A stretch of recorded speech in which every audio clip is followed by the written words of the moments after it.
Carl Jung once said that the greatest privilege of a lifetime is to become who you truly are. But what he did not say in a comfortable way is this: in order to become yourself, you almost always have to lose the version of you that other people once accepted.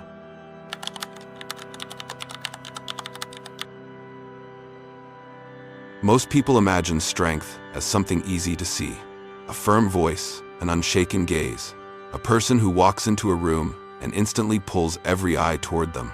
Society teaches us that a strong person is someone who stands out, someone who leads, someone who never appears weak, someone who can control every situation and never seems to doubt themselves.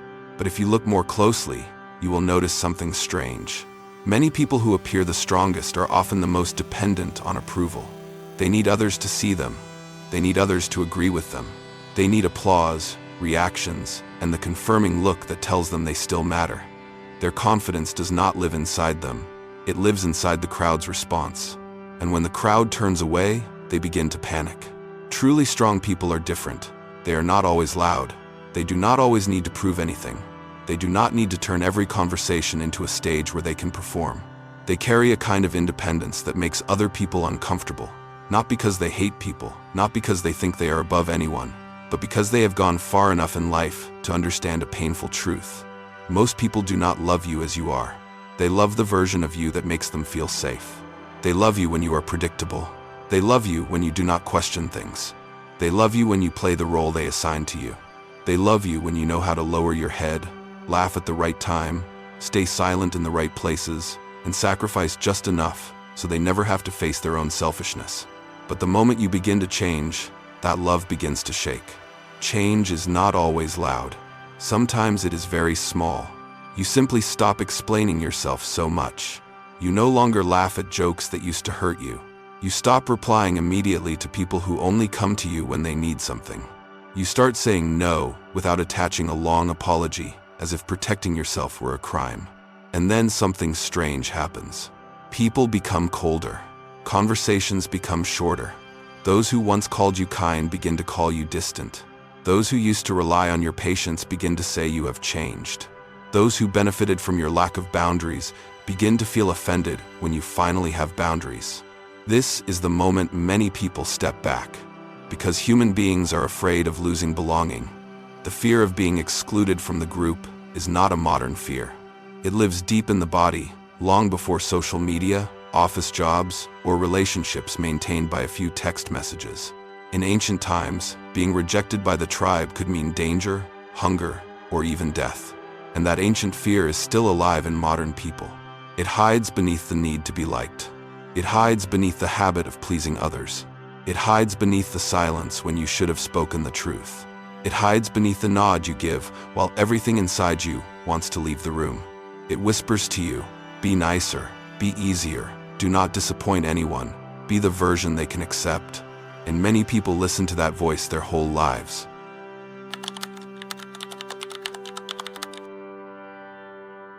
Carl Jung called the social face we present to the world the persona, the mask. This mask is not bad. It helps us survive in society. You need an image to communicate, to work, to adapt, and to enter relationships without exposing every piece of chaos inside you. But the problem begins when the mask becomes stronger than the person underneath it. You play a role for so long that you forget you are acting. You become the funny one in the group, even when you are exhausted inside. You become the one who always listens, even though no one ever truly asks if you are okay. You become the understanding one, even though many times that understanding is just the way you swallow your pain to avoid conflict. You become the reliable one, the one who is always there, the one who never causes trouble, the one who never asks for too much, and society rewards you for it. People say you are kind. They say you are mature. They say you are easy to be around. They say you are not like other people. But sometimes, every compliment becomes another string tying you tighter to the mask. One day, you may realize something frightening. The version of you that receives the most love may also be the version that takes you the farthest away from yourself. You are accepted, but not truly seen. You are needed, but not deeply understood. You are praised, but only as long as you keep performing the role people are used to. And when you begin to take off the mask, not everyone will be happy. Some people will feel betrayed, not because you hurt them, but because you no longer serve the role they gave you. This is why real growth is often lonely. Not because you become better than other people, not because you no longer need connection, but because you begin to realize that many connections in your life were not built on truth, they were built on convenience. Some people do not miss you. They miss the feeling of being prioritized by you. Some people do not love you. They love your predictability. Some people do not value your kindness. They are simply used to the fact that you never dared to leave. And when you leave, they call you cold. But the truth is, you are not cold. You have simply stopped allowing your kindness to be used as an endless storage room. If this part touches something in you, pause for a moment and ask yourself, how many relationships in your life only stay peaceful when you are the one paying the emotional price? And if the answer makes you uncomfortable, maybe that is exactly where your journey begins.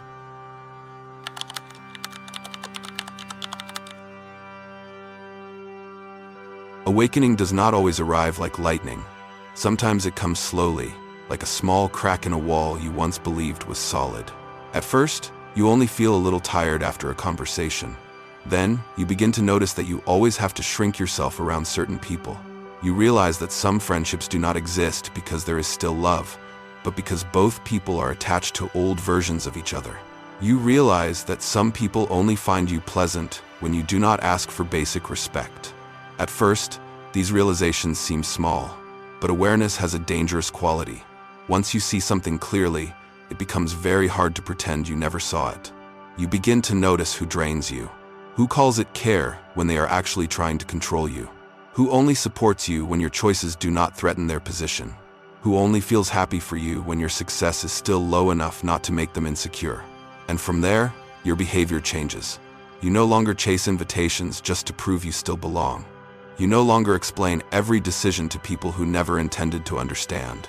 You no longer soften other people's discomfort by betraying your own peace.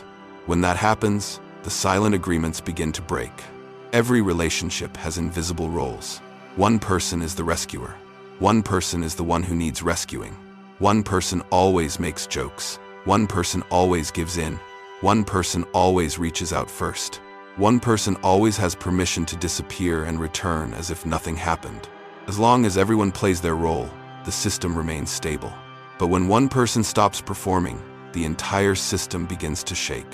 If you used to be the one who always listened, your silence will be seen as coldness. If you used to forgive everything, your boundaries will be called bitterness. If you used to say, "It's okay," all the time, the day you say, "This is not okay with me," will make many people uncomfortable. Not because you are wrong, but because you have broken their convenience. Kindness without boundaries quietly teaches people how to take advantage of you. And once someone becomes used to unlimited access to your time, energy, emotions, and forgiveness, any healthy boundary will feel like rejection to them. This is a lesson strong people often learn through pain. Access creates expectation. Expectation creates entitlement. And entitlement, when it lasts long enough, disguises itself as love. That is why some people only realize your value when you are no longer there for them to use.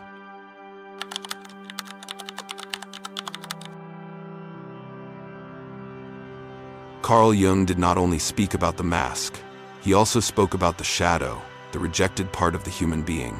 It is made of desires, fears, jealousy, anger, the need for control, feelings of inferiority, ambition, and selfishness that people do not want to admit in themselves. Most people do not face their shadow. They project it onto others. Controlling people often call others selfish when those people stop obeying them. Jealous people often call your success luck. People who fear being left behind often call your growth betrayal. People who do not dare to change often feel offended by the transformation of someone else. And this is what makes the journey of a strong inner person lonely. They begin to see the layers of motivation beneath words. Advice is not always advice. Sometimes it is another person's fear dressed as concern. Criticism is not always truth.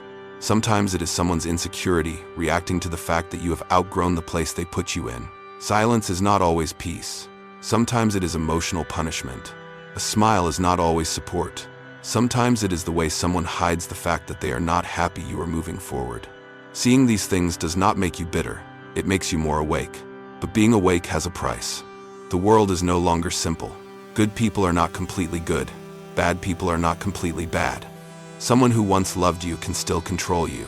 Someone who once helped you may still need you to be weaker than them so they can feel strong. And you yourself, if you are honest enough, are not completely pure either. You have also wanted recognition. You have also felt jealous. You have also stayed silent, not because you were noble, but because you were afraid of being disliked. You have also been kind not because of love, but because you were afraid of being abandoned. This is where many people run away. They prefer to believe the darkness only exists in others, that the problem is always family, friends, society, an ex-lover, co-workers, or the crowd. But Jung would not let you escape that easily. For Jung, the journey of growth is not about becoming a clean, perfect angel. It is about daring to look at the parts of yourself you once rejected. A strong person is not someone without darkness. A strong person is someone who is no longer unconsciously controlled by that darkness. And when you begin to recognize your own shadow, you also begin to see others more calmly. You no longer naively believe every kind word, but you also do not rush to condemn every flaw. You understand that human beings are complicated. Every action has layers. Every word has a history behind it. Every reaction has some wound breathing beneath it. But understanding does not mean allowing. This is where weak people often get confused. They think understanding means tolerating everything. No, understanding means seeing clearly. Boundaries mean knowing where to stand after you have seen clearly.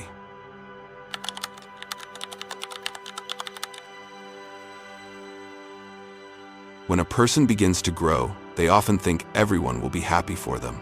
But life is not as simple as cheap motivational quotes.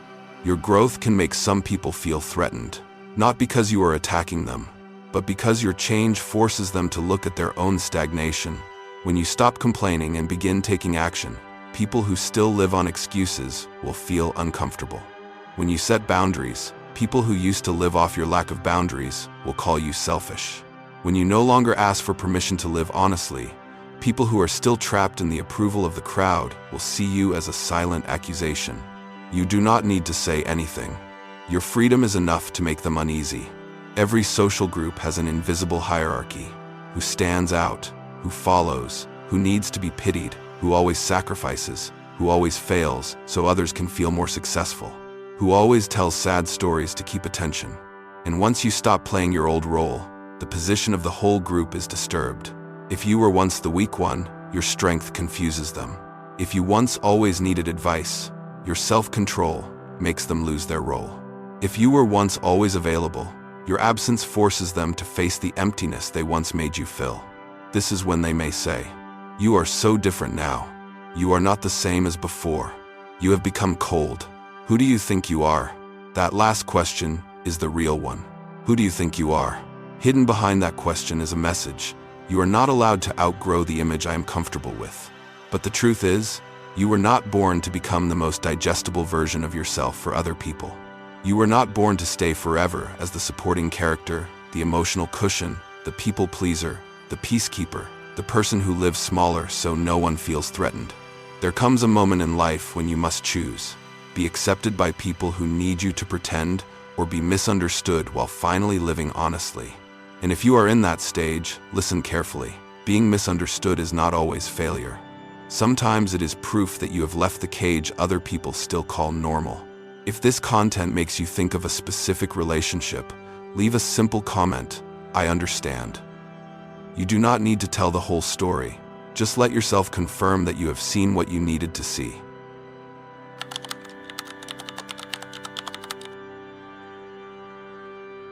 Most people think loneliness means being left behind, but there is a much deeper kind of loneliness. The loneliness of no longer being able to live as your old self. You can still be surrounded by people, still receive messages, still go to work, still meet friends, still laugh, still answer, still appear as if everything is normal. But inside, something has already left. You no longer feel joy in conversations that once excited you. You no longer want to prove yourself to people you used to be afraid of losing. Compliments no longer feel as powerful as they once did. You are no longer pulled by invitations that only exist to keep you inside a familiar cycle. This stage is very easy to misunderstand. You may think you are losing motivation. You may think you are becoming dry and emotionless. You may think something is wrong with you, but sometimes you are not dying. An old identity is dying. The version that needed everyone to like you. The version that was always afraid of disappointing others. The version that believed being accepted mattered more than being honest. That version is dissolving, and every inner death hurts. Carl Jung called the journey of becoming yourself the process of individuation. It is not about becoming a perfect person. It is about no longer living as a copy assembled from family expectations, society, culture, wounds, fear, and comparison. You begin to peel off each layer. Is this my belief, or was I taught to believe it? Is this my dream, or is it just something that gets me praised? Is this love, or is it fear of being alone? Is this kindness, or is it the habit of begging for acceptance? Is this responsibility, or is it a chain with a gentle name? These questions are not comfortable, but they are necessary. Because if you do not ask them, you may spend your whole life in a room designed by other people and call it home. Some people only begin to live honestly when it is too late, when the body is tired, when the years have passed, when they look back and realize they spent their whole life becoming easy to deal with, but never truly became free. Do not become that kind of person. Do not be so weak that you know you are betraying yourself and still call it maturity. Maturity is not swallowing everything. Maturity is knowing what is worth swallowing, what must be spoken, what must be left behind, and what must never be traded again.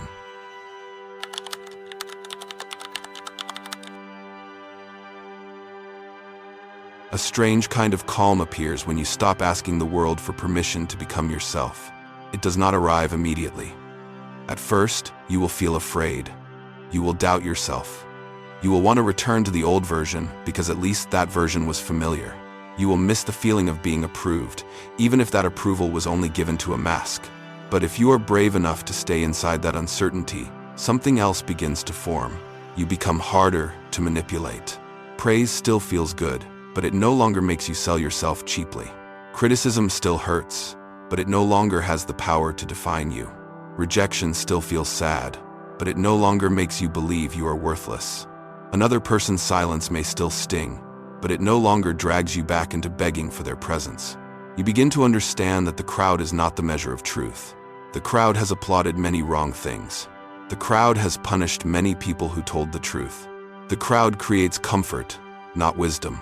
And if you use the crowd's approval to define who you are, you will have to change your face every time the crowd changes direction. Strong people do not live like that. They listen, but they do not kneel before every opinion. They observe, but they do not abandon their intuition just because others cannot see what they see. They love, but they do not allow love to become an excuse for self-betrayal. They connect, but they are no longer afraid to walk alone when that connection requires them to abandon themselves. This is not arrogance. This is self-respect. Self-respect is not thinking you are above other people. Self-respect is no longer lying at someone's feet just so they can call you humble. Some people will never understand this version of you. That is okay. A part of maturity is accepting that you cannot bring everyone with you. Some people belong only to an old chapter. Some people only love you for a certain season. Some people are sent to teach you boundaries, not to walk with you for the rest of your life. Do not turn every separation into a tragedy. Some losses are actually freedom arriving late.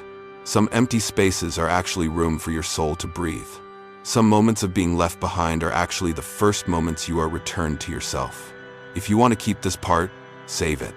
Not to listen for entertainment, but to remember it on the day you feel tempted to return to the old cage just because it feels familiar.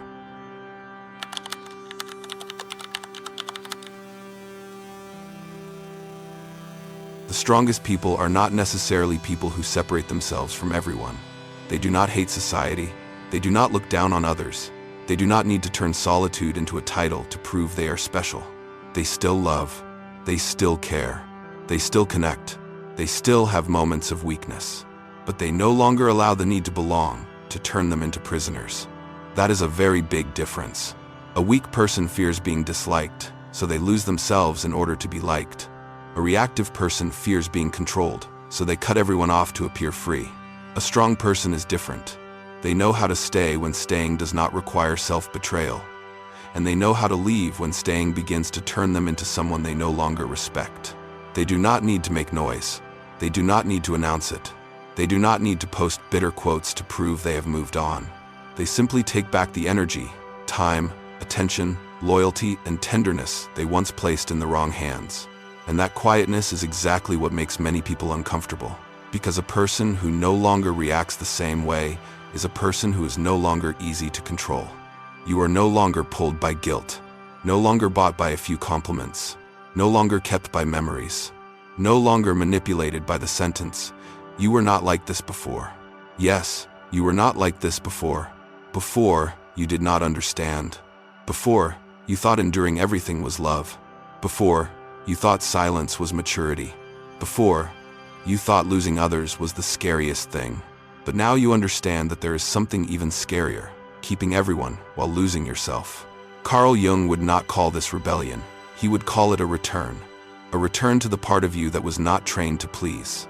A return to the inner voice buried beneath years of fear. A return to the self that does not need the crowd's signature to be allowed to exist. And when you return deeply enough, you stop asking so much about who likes you, who dislikes you, who understands you, and who does not.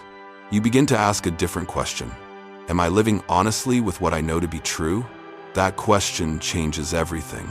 Because from that point on, your life is no longer built on other people's reactions. It is built on your own honesty.